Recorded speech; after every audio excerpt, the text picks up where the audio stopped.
Amnesty international, যেটি পরিচিত পৃথিবীর বড় মানবাধিকার প্রতিষ্ঠান, প্রতিষ্ঠিত হয় জুলাই 1961 সালে। সদর দপ্তর লন্ডন, যুক্তরাজ্য। প্রতিষ্ঠাতা হচ্ছে পিটার ভেনসন। বাংলাদেশি মহাপরিচালক ছিলেন আইরিন জুবাইদা খান, সপ্তম মহাসচিব ছিলেন। উদ্দেশ্য বিশ্বব্যাপী মানবাধিকারের সংরক্ষণ এবং বঞ্চিত মানুষের আইনগত সহায়তা প্রদান। শান্তিতে নোবেল পুরস্কার পায় 1977 সালে। বয় স্কাউট। বয় স্কাউট হচ্ছে একটি সেবামূলক প্রতিষ্ঠান যেটি 1907 সালে প্রতিষ্ঠিত, জেনেভা, সুইজারল্যান্ডের সদর দপ্তর। প্রতিষ্ঠাতা ছিলেন রবার্ট ব্যাডেন পাওয়েল। WOSM বা world organization of the scout movement প্রতিষ্ঠা হয় 1922 সালে। সদর দপ্তর জেনেভা, আইনগত কার্যালয় সুইজারল্যান্ডের। পরিচালনা কার্যালয় হচ্ছে Malaysia, Kuala Lumpur.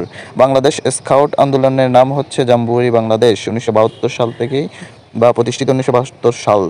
Orbit international. Orbit international পরিচয় হচ্ছে মার্কিন উড়ন্ত চক্ষু হাসপাতাল হিসেবে, যেটি প্রতিষ্ঠিত হয় 1982 সালে। সদর দপ্তর নিউ ইয়র্ক, যুক্তরাষ্ট্র। প্রতিষ্ঠাতা হচ্ছে ডেভিড প্যাথুন। বাংলাদেশে কার্যক্রম প্রথমে আসে হচ্ছে 1985 সালে। বাংলাদেশ মোট আসে 10 বার, সর্বশেষ আসে 2017 সালে, আবার আসবে নভেম্বর 2024, অর্থাৎ যেটা অলরেডি এসে গিয়েছে। অক্সফাম। অক্সফাম হচ্ছে Oxford committee for famine relief, British স্বেচ্ছাসেবী সংস্থা, যেটি 1942 সালে প্রতিষ্ঠিত। সদর দপ্তর নাইরোবি, কেনিয়া। যুক্তরাষ্ট্রের মুক্তিযুদ্ধে বাংলাদেশের মুক্তিযুদ্ধে অবদান ছিল হচ্ছে মুক্তিযুদ্ধ দেখেছে এমন 60 জন বিখ্যাত ব্যক্তির সাক্ষাৎকার নিয়ে প্রকাশ করা হয় টেস্টিমনি অফ 60s।